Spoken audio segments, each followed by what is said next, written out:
Andito nga tayo mga katikoy sa Batong Palway, San Andres, Catanduanes at magbibisita iglesia tayo dahil ngayon ay Holy Thursday. Ito rin yung araw mga katikoy kung saan ginagawa yung alay lakad dito sa probinsya ng Catanduanes papunta ng Batong Palway. Kung mapapansin nyo nga mga katikoy, secured na yung lugar at may mga nakaposte ng mga pulis para nga masiguro yung kaligtasan at seguridad ng mga taong pupunta at dadalo dito sa alay lakad na gaganapin nga dito sa Batong Palway. At eto na nga, nandito na nga kami sa loob ng simbahan at kailangan nating pumila para makita natin yung Our Lady of Sorrow na nakaukit nga dito sa bato. Ayon nga sa mga kwento mga katikoy, itong Our Lady of Sorrow na nakaukit nga dito sa bato, napakaliit lang dito dati, kabutil lang ng bigas yung size niya.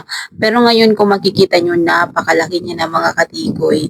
Kaya nga isa ito sa mga dinadayo ng mga turista at ng mga tao at residente dito sa Catanduanes dahil isa nga itong mapaghimala ayon sa mga taong nakaranas ng himala galing kay Our Lady of Sorrow.